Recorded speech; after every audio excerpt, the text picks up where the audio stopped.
Ang kwentong ito ay hango sa totoong buhay. Karanasan ito ni Sulin.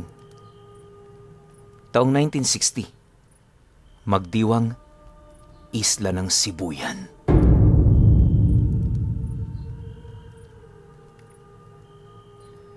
Kagaya ng karamihan, maaga pang namulat sa mga trabaho sa laot itong si Sulin.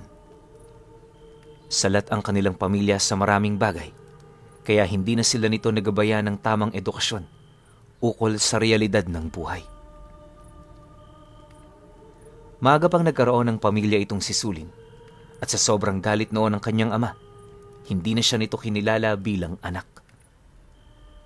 Ora mismo pinalayas din siya nito sa kanila, kaya wala na siyang nagawa pa kundi ang tumayo sa kanyang mga sariling paa. Awa naman ng Diyos. Mabait ang mga bayaw at magulang ng kanyang kinakasama na siya namang tumulong sa kanila upang magkaroon ng sariling bahay. Dahil sa kabutihan ng mga ito, nagkaroon ng sapat na panahon si Sulin upang magawa ang mga diskarte niya sa buhay. Habang nagtatrabaho siya noon sa karatig lugar, maigi naman niyang pinag-iipunan ang pampagawa niya ng sarili niyang bangka. Yun kasi ang gagamitin niya upang buhayin ang kanyang asawa at ang supling nilang lumalaki sa loob ng sinapupunan nito. 5 buwan ang lumipas. Pagkatapos nitong magdalang tao, maraming babala na ang ibinahagi sa kanila ng pamilya nung kinakasama niya. Limitado na rin ang kilos nito, kaya halos siya na ang sumasalo sa lahat ng gawain. Wala naman itong problema kay Sulin. Gawa ng kahit papaano, kaya pa naman niya. Nare-respeto rin niya ang paniniwala ng mga taong yon, kaya walang dahilan para yon ay kanyang pagdudahan. Akala niya, magiging maayos na ang kalagayan nito hanggang sa manganak, pero nagkamali pala siya. Isang hapon, pagdaon naman ng bangka niya sa pangpang, agad naman niyang nasipat ang kapatid nitong kanina pang naghihintay sa kanya. Pagtitigan naman nilang dalawa, nagmamadali naman itong sumulong sa tubig habang paulit-ulit siya nitong sinisigawan. Noong una, hindi pa yun klaro kay Sulin, pero nung makalapit na siya, doon niya narinig ang kagimbal-gimbal na balita. Ayon sa batang yon, nanganak ng 10 oras ang kanyang asawa. Patay na rin ang sanggol nila at kasalukuyan itong naroon sa bahay nila. Kanina pa rin siyang hinihintay ng kanyang asawa na halos hindi naman makausap ng pamilya nito buhat sa matinding takot at panlulumo na kasalukuyan itong nararamdaman. Pagkarinig naman ni Sulin sa sinabi ng batang yon, agad naman siyang napatalon sa tubig, dali-daling humawak sa damit nito, sabay wika rito ng, "Siguraduhin mo lang na tama yung sinasabi mo. Dahil sa oras na malaman kong niloloko mo ko, hindi ako magdadalawang isip na saktan ka. Ikaw na ang bahala sa bangka. Isunod mo na lang sa bahay ang mga huli kong isda." Kasabay ng kanyang pagwika, ay ang dali-dali naman niyang pagtakbo, pabalik sa tahanan nila. Maya-maya pa, nang marating na niya ang bahay nila, agad namang tumambad ang kanyang asawa na nakaupo sa tumba-tumba habang nakaapak sa anak nila. Nasa gilid din ito ang kanyang mga kamag-anak na halos hindi na makakibo. Dahil sa pangyayari, dahan-dahan naman niya itong nilapitan. Sa bawat paghakbang na kanyang ginagawa, pakiramdam niya napakabigat nitong gawin. Unti-unti na ring lumalalim ang kanyang paghinga dahil hindi niya halos maisip kung bakit ganoon ang sinapit ng anak niyang pinagmumula ng kanyang pag-asa at kasiyahan. Sa pagharap naman niya sa kinaroroonan nito, rinig na rinig niya ang tinig ng kanyang asawa na pabulong ditong kumakanta. Walang patid din ang pagtulo ng luha nito. Naanimoy kalahati ng buhay nito na wala sa pagkamatay ng bata. Hindi naglaon. Dahan-dahan niyang sumilay sa kanya, kasabay ng pagbuhos ng emosyon nito. Bigong-bigo noon ang asawa niya at base sa mga sinasabi nito, parang gusto na rin itong sumunod sa pumanaw nilang anak. Kahit gustong-gusto nang magwala ni Sulin noong mga oras na yan, pinipilit naman niyang pakalmahin ang kanyang sarili. Alam din naman kasi niyang wala itong maitutulong, sa halip madadagdagan lamang nito ang pagdadalamhating kasalukuyang nararamdaman ng kanilang pamilya. Makalipas pa ang ilang minutong pakikinig niya, napansin naman niya ang paglapit ng ama nito na nagsasabi ng, "Hindi namin alam kung saan nag-ugat ang lahat. Pero sa sinapit ng apo ko, alam kong aswang ang may kagagawa nito. Maaaring nasalisihan nito ang iyong asawa nang hindi natin nalalaman. Sana lang, Sulin, wala kang sisihin sa mga pangyayaring to. Walang sino man ang may gusto na pumanaw ang iyong anak." Pagkarinig naman niya sa sinabi nito, tumangulang naman siya, hudyat ng kanyang pagsang-ayon. Sa pagbaling naman ng kanyang paningin sa kanyang asawa, agad naman niya itong inabisuhan ukol sa nais niyang mangyari.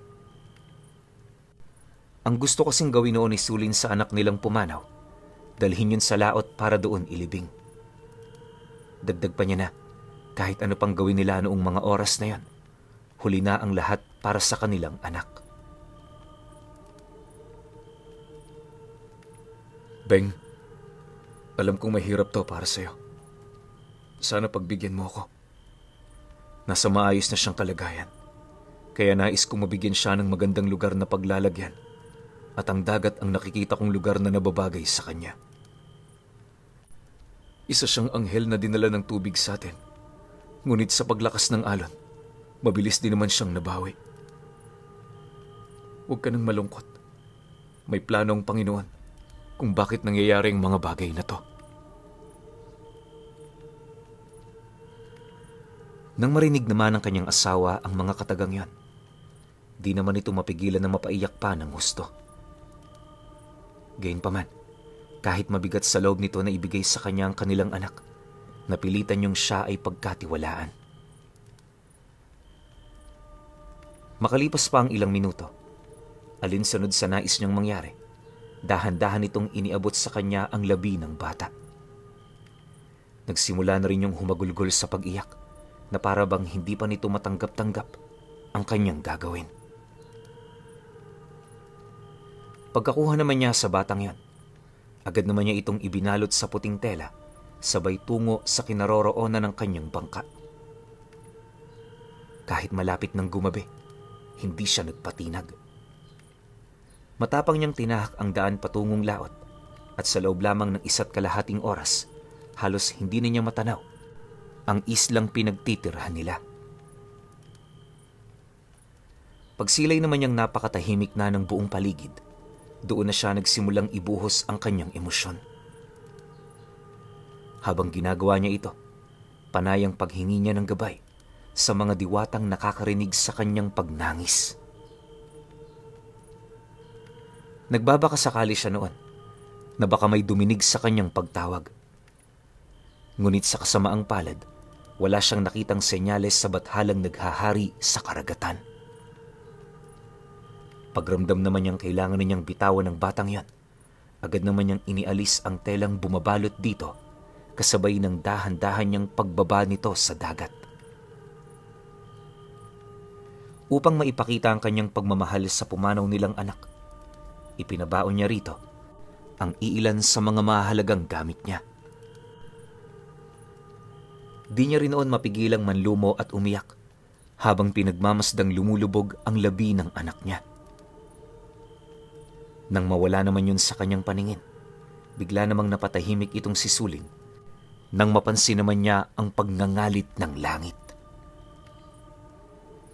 Sa isang iglap, nagkaroon ng dagungdong at kidlat na sinabayan naman ng malalakas na paghampas ng alon sa kanyang bangka.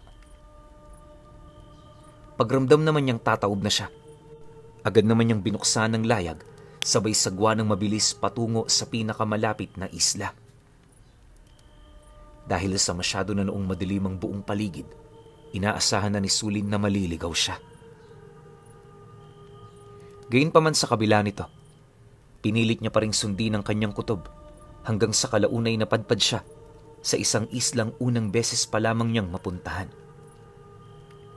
Malayo pa man sa pangpang nito, pansin na niya ang liwanag sa mga bahay-bahay na nakatirik sa lugar na yon.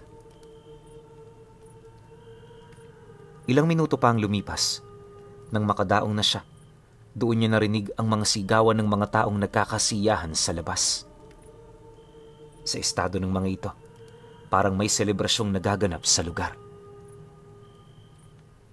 Nang mapagtanto naman yun ni Suling, dali-dali naman siyang pumanhik sa baryo upang magmasid. Napansin niya kasi noong ginagamit din ng mga nakatira roon ang kanilang lengguwahe, kaya ang buong akala niya, naligaw siya sa ibang bahagi ng isla ng Sibuyan. Maya-maya pa, pagdating naman niya sa bukana ng baryo, agad namang tumambad sa kanya ang mga taong nakasuot ng mahahabang kasuotan. Lahat ng mga taga roon magaganda ang mga itsura. Parang hindi likas sa mga ito ang buhay ng isang mangingisda. Pagsilay naman ng mga taong yun sa kanya, doon na ito dahan-dahang pumalibot hanggang sa kalaunay nakaharap niya ang isang matandang babaeng may daladalang tungkod na may mga ukit na gawa sa pinagtagpi-tagping ginto. Pagngiti naman ito sa kanya, agad naman siya nitong inanyayahan patungo sa sentro ng baryo. Inabutan din siya nito ng iilang makakain na siya namang hindi na tinanggihan pa ni Suling. Sa kanilang paglalakad, naibahagi ng matandang yon kung para saan ang nagaganap na selebrasyon. Ayon dito, kadalasan nila itong ginagawa kapag may namamatay na sanggol. Lubos din nilang ikinatutuwa sa oras na inilubog yun sa dagat, gawa ng ito ang pinakatamang paraan upang mapagpahinga ng maayos ang kaluluwang wala pang kamuwang-muwang sa mundo. Dagdag pa ng matandang yan, lubos silang naantig sa emosyong ipinakita ni Sulin, kaya ang selebrasyong yon ay iniaalay nila para sa kanya. Matapos naman itong makapagsalita, laking gulat na lamang niya nang may ituro itong altar kung saan nakalagay ang rebulto ng isang sanggol na gawa sa purong ginto.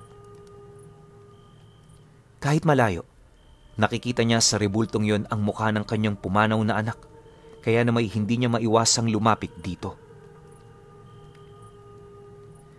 Pagharap niya sa altar, napansin niyang kahit ang telang ibinalot niya rito, kuhang-kuha ang pagkakalikha. Ang hindi niya lang maisip noong mga oras na yon, paano to nangyari, gayong kakalibing pa lamang ng kanyang anak. Habang pinag-iisipan naman niya ang tungkol dito, mas lalo lang naman siyang nakakaramdam ng matinding pagtataka at takot sa katawan. Iisa lang kasi ang naiisip noon ni Sulin at yun ay walang iba, kundi hindi pangkaraniwang baryo ang napuntahan niya. Di man malabo sa kanya kung saan siya napadpad, nasisiguro niyang hindi yun matatagpuan sa isla ng Sibuyan. 2 oras pa ang lumipas. Nagpatuloy ang kasiyahan sa lugar, dahilan para mapansin niya ang mabilis na pagsimoy ng hangin. Nang mapagtanto naman ni Sulin na hindi yon pangkaraniwan, agad naman niyang sinipat ang pangpang kung saan doon na nga niya napansin ang pag-usad nito. Nang mapansin niya ang bagay na yon, agad namang tumambad ang malalaking palikpik ng pagong. Dahil dito, doon na niya naunawaan kung saang lugar siya nadapo. Matapos naman niya itong malaman, nagmamadali naman siyang bumalik ng pampang kung saan naroon ang kanyang bangka. Ang kaso lang pagdating niya sa lugar na yon, wala na siyang naabutan pa. Ang nadatnan niya sa lugar ay ang grupo ng matatanda na tila bang naghihintay sa kanya. Pagtitigan naman nilang dalawa, Nagpumilit naman siyang umalis sa islang yon. Ayon sa kanya, hindi siya taga roon, kaya hindi siya dapat manatili ng matagal. Mariinding inilahad ni Sulin, hinihintay na siya ng kanyang pamilya, kaya aalis siya sa lugar na yon, sa ayaw at sa gusto ng mga nilalang na kanyang kaharap. Pagkarinig naman ng matanda sa kanyang sinabi, agad naman yung nagbigay ng hudyat na patigilin ang dambuhalang pagong kung saan nakatirik ang kanilang baryo. Sa pagtigil naman ito, agad namang ibinaba ng mga kasamahan ng matanda ang kanyang bangkang kakadala pa lamang ng mga ito sa tabi ng pampang. Matapos naman nila itong gawin, muli siya nitong tinanong kung hindi na ba talaga mababago ang kanyang desisyon. Nang marinig naman niya ang sinabi nito, tumangulang naman siya, sabay sampa sa bangkang pagmamay-ari niya. Pag-angat niya ng angkla, dali-dali naman siya roong lumayo upang tahakin ang daan pabalik sa kanilang isla. Habang binabaybay naman niya ang malawak na karagatan, napansin naman niyang mabilis na pumapailalim dito ang malaking pagong. Sa isang iglap, bumalik ang katahimikan ng buong paligid. Mabilis ding binalot ng kadiliman ng buong lugar na siya namang naging hudyat sa kanya para umusad na. Sa loob ng ilang oras niyang paglalayag, halos hindi na niya alam noon kung saang lugar na siya pupunta.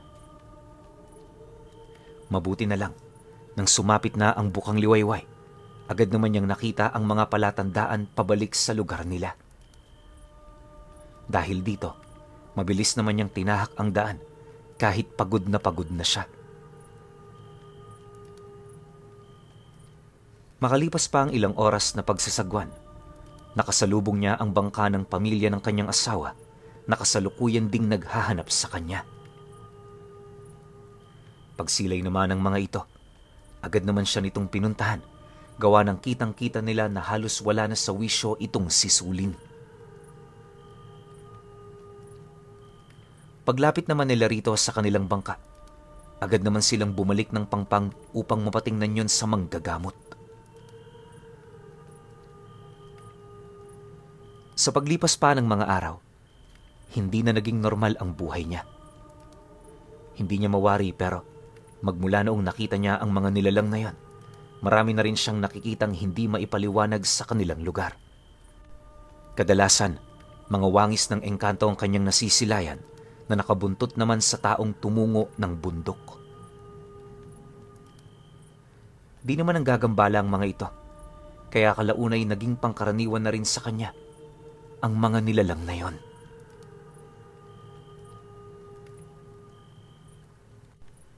Akala niya hanggang doon na lamang ang mangyayari sa buhay niya, pero nagkamali siya.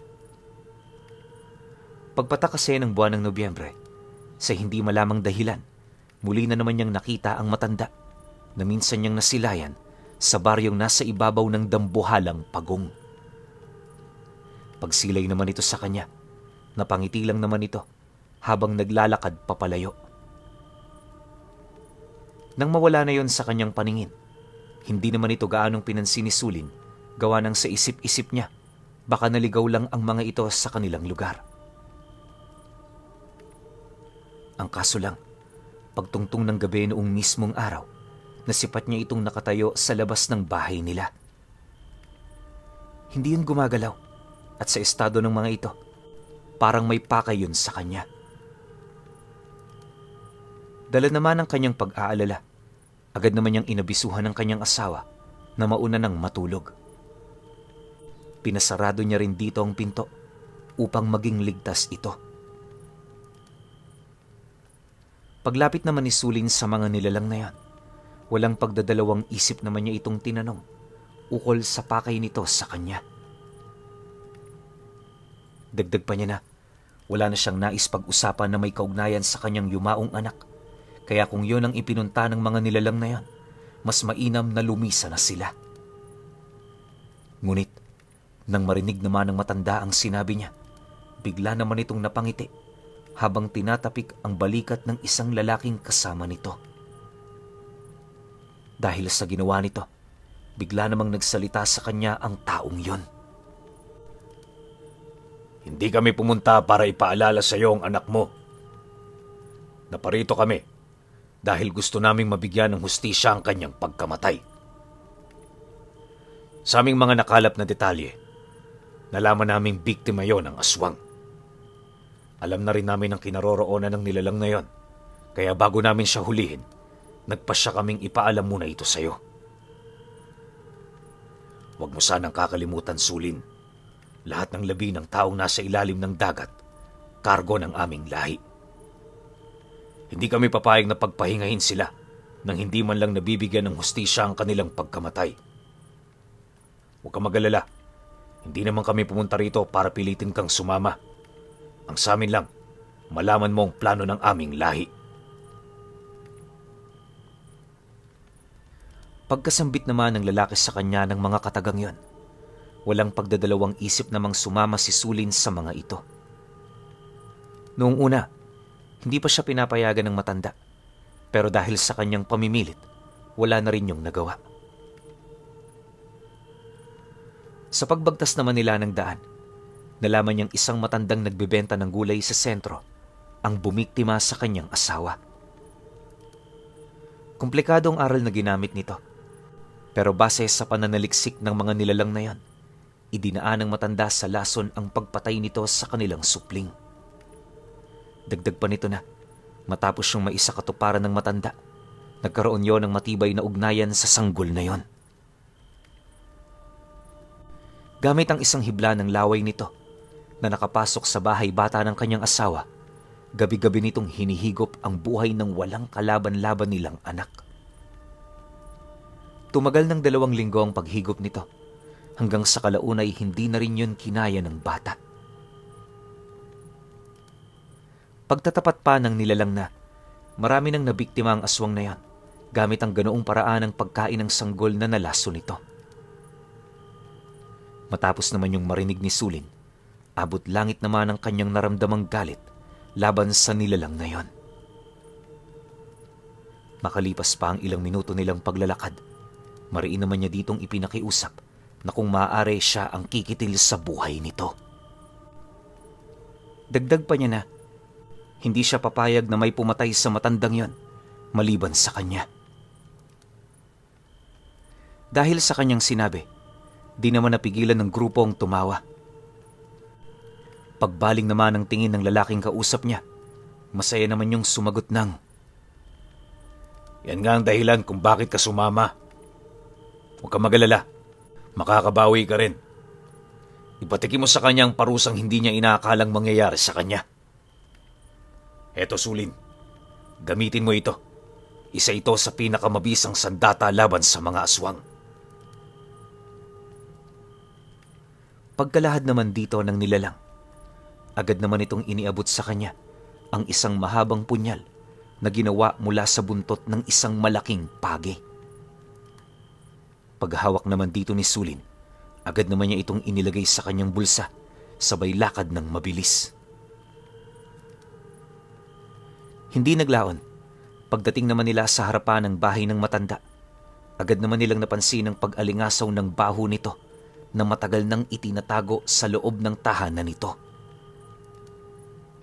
Pagramdam dito ng pinuno ng mga nilalang, agad naman sila nitong inabisuhang magmasid ng maigi, gawa ng nasisiguro nito na natunugan na sila ng nilalang na yon. Makalipas pa ang ilang minuto, di pa man sila nakakapasok sa bakuran ng bahay, tumambad na sa kanilang harapan ng matanda na naglalakad bitbit ang isang mahabang talibong. Nanlilisik na rin ang mapupula nitong mga mata, indikasyon na hindi yun natutuwa sa kanilang ginagawa. Pagsilay naman nila sa nilalang na yan, agad naman silang tumigil sa kanilang kinaroroonan para pagmasdan ng mga ito. Alam ng mga kasamahan ni Sulin na wala itong ideya kung sino sila, na siya namang naging pabor sa kanila. Maya-maya pa, pagharap naman ng nilalang na yan, bigla naman yung umatungal ng malakas, sabay lahad na hinding-hindi siya magpapakita ng awa, sa mga pangahas na gumagambala sa kanyang katahimikan. Nang marinig naman yon ng kasama ni Sulin, bigla namang napatahimik ang nilalang na yan nang masipat nito ang mahaba nitong mga sundang na gawa sa korales at buntot ng pagi. Hindi rin ito maipagkakaila ang lakas ng bakod at puder sa katawan ng mga nilalang na yon, dahilan para manahimik ito ng bahagya. Akala ng matanda mapapakiusapan niya ang mga kasamahan ni Sulin, pero habang nagsasalita naman ito, napapansin naman itong mabilis na siya nitong pinaiikutan. Pagsukol naman ng mga ito sa kanya, doon na yon kinaharap ng matanda na siya namang naging daan upang malaman nito ang kanilang kailangan. Ayon sa nilalang na yon, bumisita sila sa tahanan nito dahil sa pagnanais nitong singilin ang lahat ng kasalanan ng matanda.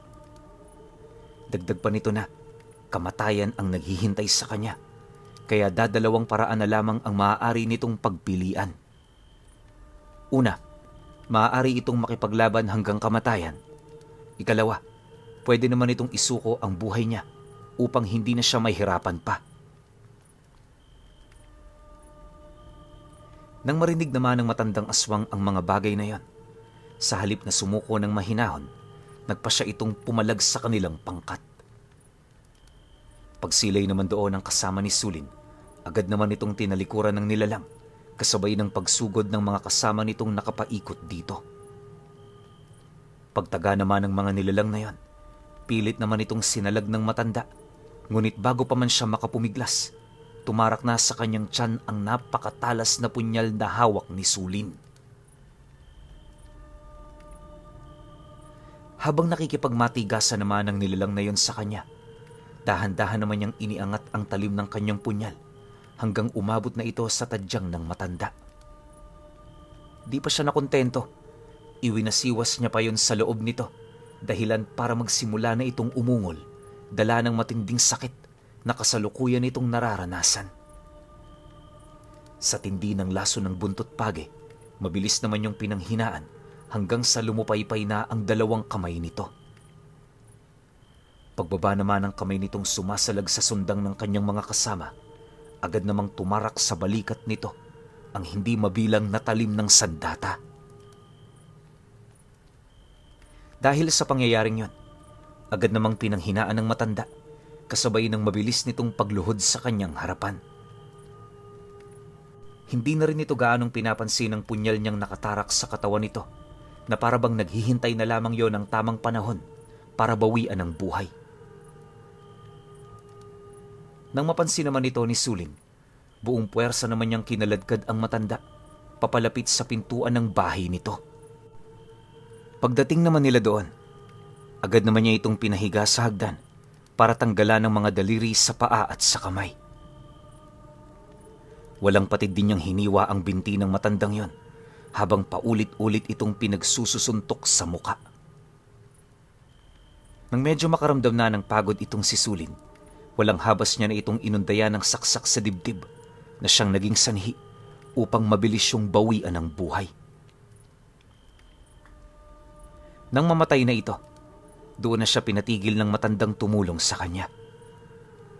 Pinakuha na rin ito ang bangkay ng nilalang upang ikulong sa lugar kung saan sila naninirahan. Matapos nun, kampante naman itong nagpaalam sa kanya na parabang wala man lang nangyari. Bago rin lumisan ang grupo nito, nabanggit nito sa kanya na sana'y yun na ang huli nilang pagkikita.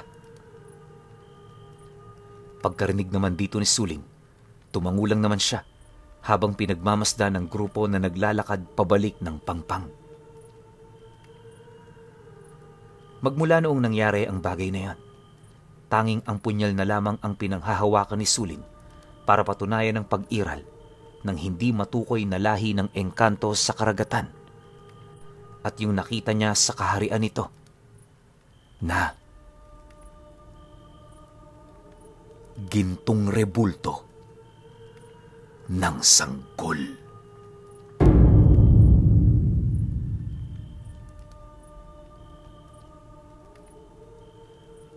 Okay, Opinyon ko sa kwento. Grabe, alam nyo, parang lahat ng narinig ko sa kwento na to, first time. Maliban na lang syempre yung mga sandatang ginagamit sa aswang.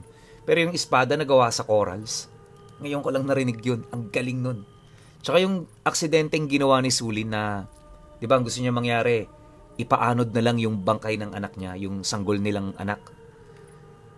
Nilagay niya na lang yun sa dagat. Tapos yung emosyon niya, hingi siya ng hingi ng tulong. Siguro narinig siya ng Diyos. Tapos dinaan ng Diyos yun doon sa mga nilalang na nakatira doon sa ilalim. Kaya pala pansinin nyo, no? Nung unang panahon pa ng mga, paano ba? Vikings. Alam ko, karamihan sa inyo, alam naman yung panahon na yan, no? Kapag namamatayan sila, bukod sa sinusunog, pinapaanod nila yung bangkay sa dagat. Diba? So, ibig sabihin, meron pala talagang dahilan tong mga to kung bakit nila ginagawa yung ganong klase ng ritual. Doon sa pagsunog, nakalimutan ko, pero meron din yung meaning. Tapos lalagyan ng 2 barya yung mata nila, nung bangkay. Diba? Yung pala yun. Tapos dito naman sa dagat, parang iaalay mo na siya para magkaroon din ng sobrang peaceful yung kaluluwa ng mahal mo sa buhay. So, sa ginawa ni Sulin, parang nagkaroon pa siya ng blessing eh. Kasi bukod sa binigyan siya ng mahiwagang punyal, nakita niya yung estatwa ng anak niyang namatay na nandoon sa kaharian ng mga hindi matukoy na engkanto. Tapos gininto ang estatwa pa. At the same time, nagantihan niya pa yung aswang na kumitil sa buhay ng anak niya. So para sa akin, napakasimple ng kwento na to, pero ubod ng ganda, tapos ang daming mga na bulgar na ibig sabihin. Tulad na lang yung sinabi ko, yung pag-anod ng bangkay sa karagatan. Ang galing nun. Yun lang napansin ko sa buong kwento. Pero kayo pa rin. Kung may opinion kayo sa kwentong ito, comment nyo lang sa baba. Yun lang. Hanggang sa susunod na kwento. Salamat.